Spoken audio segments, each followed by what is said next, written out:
Hello बच्चों, मैं फिर से आई हूँ आपके सामने 12th क्लास के व्यवसाय अध्ययन का 4th पार्ट लेकर।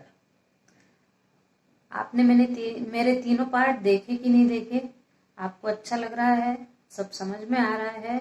यदि आपको कोई दिक्कत हो तो कमेंट बॉक्स में जरूर लिखिए। मैं प्रयत्न करूंगी कि आपके सारी कठिनाइयों को दूर करूं। तो चलिए हम शुरू करते हैं क्लास 12th का बिजनेस स्टडीज का 1st चैप्टर और 4th पार्ट। 4th पार्ट है अपना प्रबंध की विशेषताएं या लक्षण। अब प्रबंध की विशेषताएं, अपन ने प्रबंध क्या है ये तीनों पार्ट में हमने देखा है।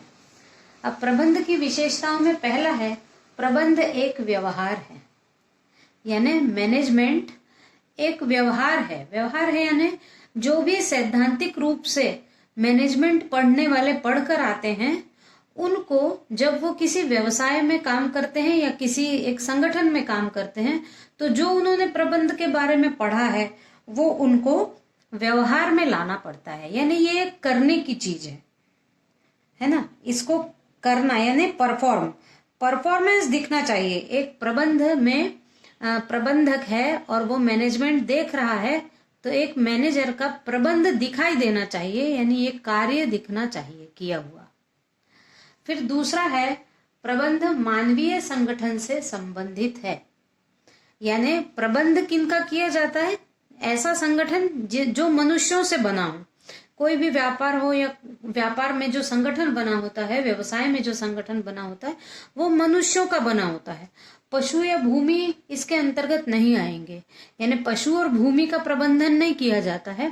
प्रबंध की आवश्यकता होती है मानवीय संगठन को, क्योंकि मनुष्य के संगठन को ही सजीव होने के कारण प्रबंध किया जा सकता है, व्यवहार को उसके कंट्रोल किया जा सकता है।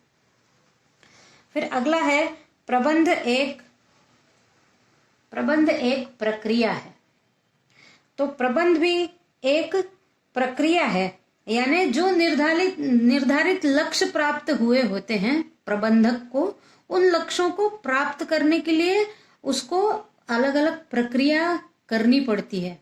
कभी कभी अपनी प्रक्रियाओं में फेरबदल भी करना पड़ता है। मान लीजिए कोई एक संगठन है, कोई एक व्यवसाय है, उसमें जो प्रबंधक या मैनेजर काम कर रहा है, वो मैनेजर जो भी उसके लिए नीतियां बनाता है, उन नीतियों को कार्य रूप में परिणित करना पड़ेगा, तब वह प्रबंध कहलाएगा। ऐसा नहीं कि कागजों में नीतियां बन गई लेकिन वो कार्य में नहीं आई है तो कुछ नहीं हो सकता उस कंपनी का।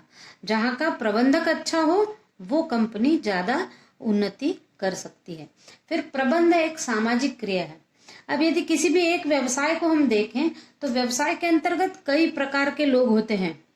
बिल्कुल कहाँ से? कच्चा माल, खेतों से यदि कच्चा माल लाना हो तो खेत के किसान अपने, मान लो कोई एक तेल निकालने का कारखाना है, मूंगफली तेल का, तो किसानों से क्या खरीदा जाएगा? मूंगफलियां खरीदी जाएंगी, ट्रक में लादी जाएंगी, उसके बाद वो कारखाने तक पहुंचेंगी।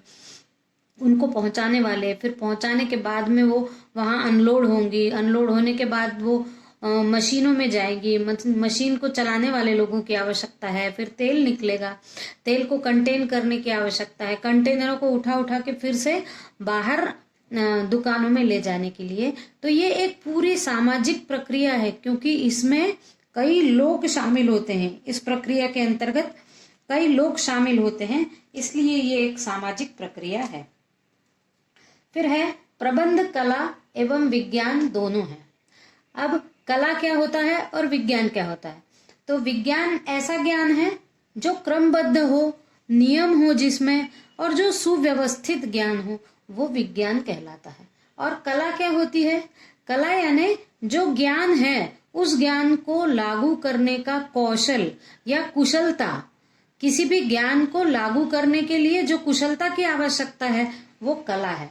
तो प्रबंध कला भी है और विज्ञान भी है, यानी प्रबंध एक सुव्यवस्थित ज्ञान है जिसको प्रबंधक अपनी कुशलता से, अपने कौशल से किसी भी संगठन पर लागू करके अधिक से अधिकतम लाभ प्राप्त कराने का कार्य करता है। फिर है अगला, प्रबंध स्वामित्व से भिन्न है। अब देखिए, जो प्रबंधक होता है वो स्वामी नहीं होता। किसी भी व्यवसाय में स्वामी अलग होता है और प्रबंध अलग होता है। स्वामी वो कहलाता है जो मालिक होता है या जो पूंजी लगाता है, वो स्वामी कहलाता है। और प्रबंधक जो होता है वो एक वेतनभोगी कर्मचारी होता है, जो अपनी कुशलता के साथ स्वामी ने लगाई हुई पूंजी को कई गुना लाभ में परिवर्तित करने की कुशलता रखता है, वो प्रबंध है। इसलिए प्रबंध और स्वामित्व ये दोनों अलग अलग चीजें हैं। फिर प्रबंधकीय ज्ञान का हस्तांतरण संभव है, यानी जो प्रबंधक के पास ज्ञान है या जो वो MBA वगैरह कर कर आया है, उस ज्ञान को वो हस्तांतरण करना है ना, दूसरों को देना। उस ज्ञान को वो दूसरे को देकर भी काम करवा सकता है, क्योंकि प्रबंधक भी हर कहीं नहीं हो सकता। जहां वो नहीं हो सकता वहां जो लोग हैं उनको ज्ञान देकर वो ज्यादा अच्छा कार्य करा सकता है। इसलिए प्रबंधकीय ज्ञान जो होता है उसका हस्तांतरण भी किया जा सकता है। फिर है प्रबंध का नियमन एवं नियंत्रण किया जाता है। अब ऐसा नहीं कि प्रबंधक है तो वो बहुत बड़े पोस्ट पर है तो वो बिल्कुल यानी नियंत्रण में नहीं है, चाहे जैसा अपने हिसाब से कार्य कर सकता है, ऐसा नहीं है।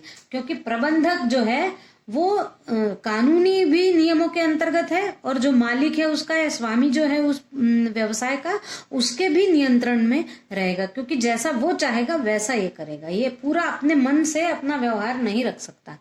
ये कानूनी और सरकार के भी नियंत्रण में और मालिक के भी नियंत्रण में रहता है। अब एक HCL नामक कंपनी है भारत में, आप लोग ने सुना होगा, ये बहुत प्रचलित है। HCL यानी हिंदुस्तान कंप्यूटर लिमिटेड। ये HCL नाम की कंपनी हमारे देश में आज कंप्यूटर के क्षेत्र में बहुत ऊंचे स्थान पर है। एक शिव नादर नाम के व्यक्ति थे जिन्होंने HCL कंपनी का प्रबंधन इतना अच्छा किया कि जब शुरुआत में इस HCL कंपनी के पास केवल 250 कंप्यूटर थे, पूरे भारत में 250 कंप्यूटर थे। तब इन्होंने इस कंपनी को चलाकर और इसका प्रबंध करके आज इस स्थिति में लाया है कि HCL कंपनी से बने हुए कंप्यूटर जापान, अमेरिका, इंग्लैंड ऐसे बड़े बड़े देशों में भी सप्लाई किए जाते हैं।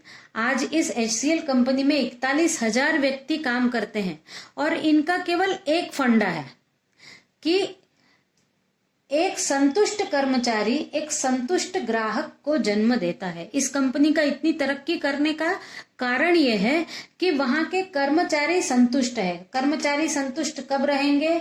जब प्रबंध उनको संतुष्ट रखेगा। जब प्रबंध ऐसा हो कि कर्मचारियों को कोई दिक्कत ना हो, तब वो ऐसा कार्य करते हैं कि एक संतुष्ट ग्राहक का जन्म होता है। यानी जब वो संतुष्टि से कार्य करेंगे तो जो खरीदेगा, जो इस कंपनी से खरीद रहे हैं कंप्यूटर, वो ग्राहक भी संतुष्ट हैं खरीदकर कंप्यूटर से। ये इनका कहना है कि एक संतुष्ट कर्मचारी एक संतुष्ट ग्राहक को जन्म देता है।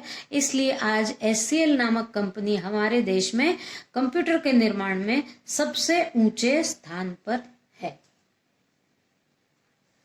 आज इतना ही पढ़ते हैं।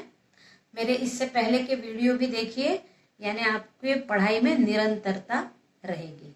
और मेरे चैनल को सब्सक्राइब करिए, बेल आइकन को क्लिक करिए और इसी प्रकार मेरे वीडियो देखते रहिए। Thank you.